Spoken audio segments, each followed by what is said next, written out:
akhir-akhir ini ramai sosok Lucky Hakim dibicarakan oleh banyak tokoh di Indramayu. Baik itu karakter, sifat, maupun sejarah saat Lucky di Pilkada 2020. Kini ada salah satu tokoh yang paling tahu dan paling mengerti Lucky Hakim, terutama di saat Lucky Hakim mengundurkan diri dari Wakil Bupati Indramayu. Selain itu juga beliau dekat dan paham betul seperti apa sosok Lucky Hakim. Langsung saja kita datangkan narasumber kita, yaitu Dirut PDAM Tirta Darmayu Indramayu. Selamat datang. Datang. Pak Adi, Pak De, ketemu lagi kita. Alhamdulillah sehat ya. Oke. Kali ini Pak De, ini Lucky Hakim ramai ya diobrolin orang gitu. Bahkan ada yang membuka tabir soal Lucky Hakim, ada orang tangan kanannya gitu ya, dan banyak juga tokoh-tokoh lain gitu menilai Lucky Hakim. Karena ini udah agak mendekat menjelang Pilkada Indramayu 24 ini. Ini Pak De dulu pernah akrab betul di saat 2020, bahkan isunya pernah katanya disuruh mundur Lucky Hakim ini oleh Pak De gitu. Atau gimana Pak De? Ada yang tahu soal Lucky Hakim? Ya, jadi kalau terkait pembicaraan Pak Lucky Hakim, baik yang saya juga mendengar dari ada kader Gerindra, Effendi, Pak Effendi, kemudian juga ada Pak Kasan Basari, kemudian yang terakhir juga Pak Ono Surono. Nah, terhadap pemberitaan-pemberitaan itu, yang pertama saya sampaikan bahwa kapasitas saya ini kapasitas pribadi lah ya, pribadi yang kebetulan warga berKTP Indramayu, sehingga tidak ada kaitannya dengan PDAM gitu. Artinya ini statement saya sebagai pribadi. Meskipun orang mengatakan, oh itu tidak bisa lepas daripada PDAM karena memang dirut ya.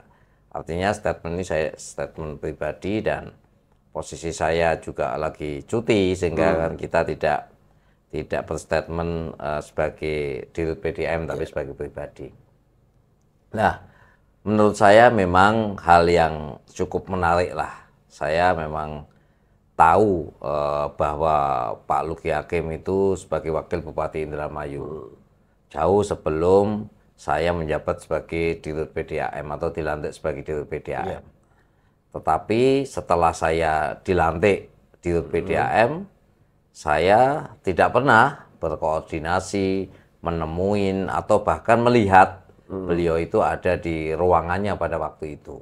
Nah, ini saya jadi wakil bupati. Ya, waktu wakil bupati saya sudah dilantik jadi Dirut PDAM. Ini saya bicara fakta. Artinya tidak ada kepentingan saya karena pribadi saya juga bukan calon kontestan. Saya juga tidak memiliki kepentingan politik apapun ya. Jadi tapi waktu itu Pak De dekat dengan Lucky Hakim. Ya, tahu aja, kenal. Nah, kenal tahu. Setelah saya menjabat di PDAM, kami malah tidak pernah bertemu, tidak pernah melihat beliau juga ngantor. Jadi kalau saya mendengar ada di medsos itu beliau menyatakan bahwa tidak pernah diberikan peran, tidak pernah diberikan tugas. Ya kalau pribadi saya melihat, ya bagaimana mau diberi tugas, wong tidak pernah ngantor, gitu kan, tidak pernah masuk kantor. Kemudian kalau dia menyayangkan bahwa rakyat eman-eman uangnya dimakan gaji buta, ya saya kira seharusnya tidak diambil hak-haknya itu, ya haknya itu diambil. Ya jadi saya sudah mengkonfirmasi juga beberapa haknya juga diambil pada waktu itu, mencari informasi lah. Ya. Jadi saya pikir menurut saya fakta yang sebenarnya ya tidak tepat kalau menyatakan bahwa mundurnya beliau itu karena sayang eman-eman terhadap anggaran negara. Karena memang anggaran itu sudah disediakan untuk posisi bupati maupun wakil bupati. Artinya negara memang sudah menganggarkan itu, negara sudah memikirkan itu. Ya feedbacknya begitu dilantik jadi wakil bupati, ya harusnya bekerja secara normal dan itu memang haknya, silakan diterima. Sama juga seperti saya jadi dirut PDAM, saya bekerja, saya dilantik mendapatkan SK, ya saya berhak mendapatkan gaji dan tunjangan-tunjangan. Tapi katanya dengar-dengar mundurnya Luki ini Pak D ikut berperan gitu. Ada kabar Pak D membayar gitu. Iya, jadi Benar nggak itu Pak D?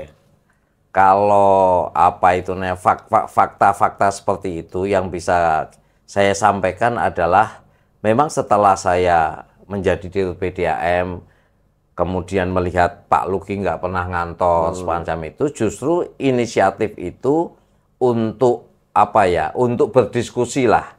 Karena ketulusan saya sudah di Indramayu, saya memikirkan ini ada kepala daerah dan wakil kepala daerah, tetapi kelihatannya kok terjadi disharmonisasi, tidak harmonis gitu.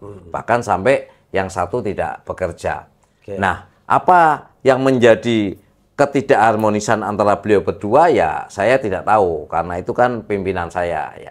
Tetapi sebagai seorang staf bawahannya ataupun organ perusahaan daerah yang di bawah kepemimpinan beliau, ya saya prihatin. Makanya saya mencoba untuk berkomunikasi, ya berkomunikasi.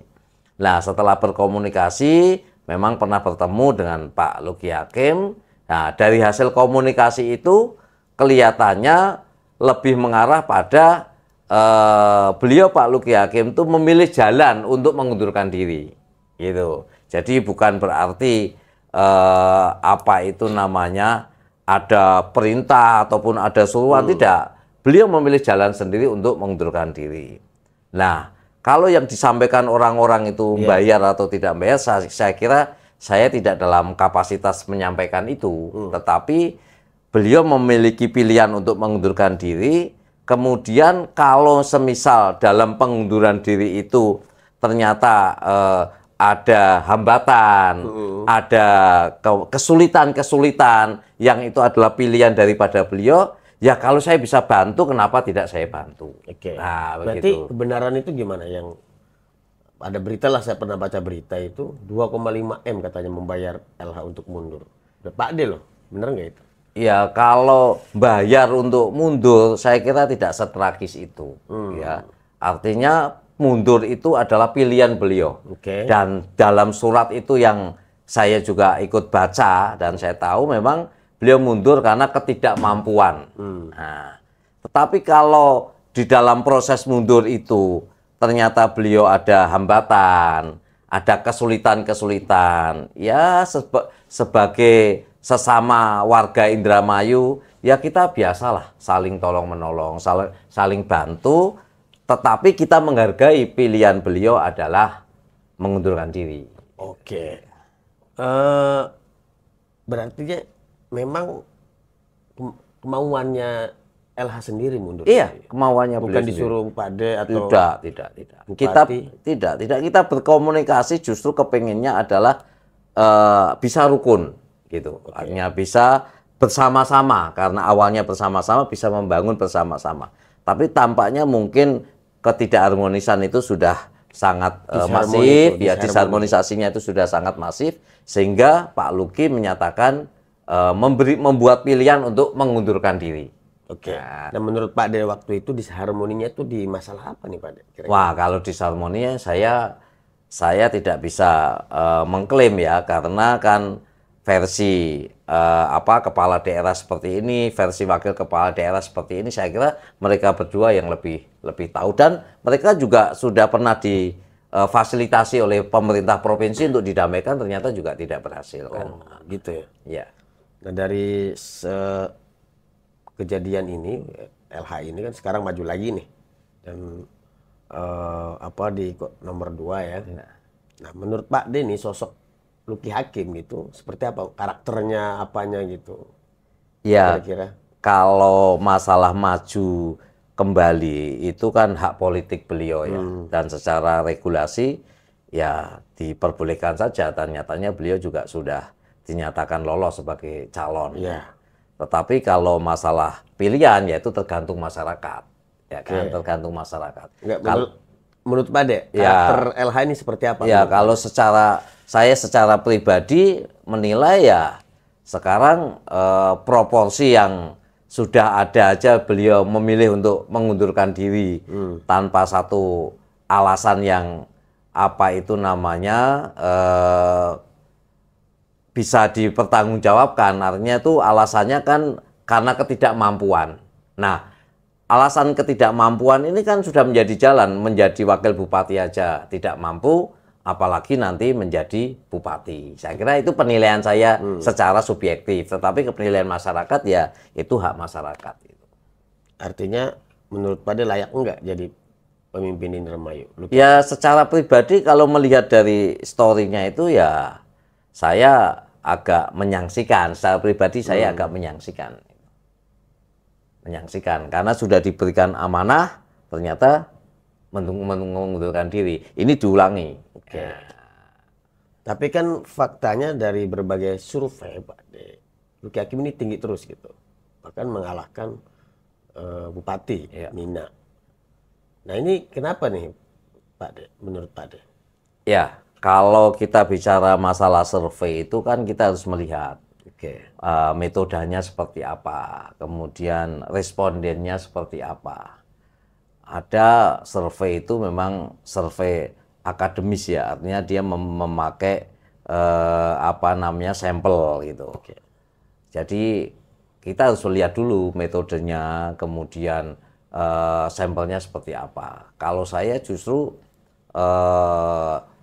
boleh survei itu menjadi bagian untuk menyusun strategi. Itu kan analisa, seperti juga analisa SWOT. Kita kuat di mana, kita kurang di mana. Tetapi saya tidak mempercayai 100% hasil daripada survei itu.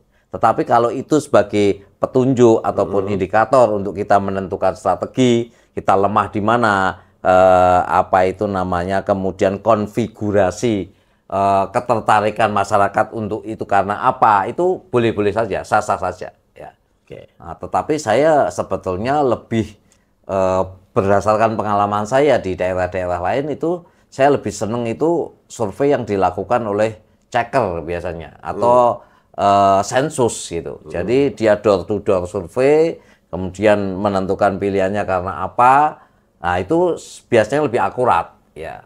Nah, tetapi karena ini pilkada serentak, biasanya survei checker itu biasanya dilakukan oleh investor-investor atau apa namanya, pegiat-pegiat pilkada gitu. Tapi karena ini serentak mungkin nggak banyak yang melakukan. Jadi itu. nggak ngaruh gitu, Enggak. menurut Pak De? Ya kalau survei akademis dengan metode-metode itu, saya tidak meyakini 100%, tetapi itu adalah bagian indikator kita untuk menyusun strategi sih, oke.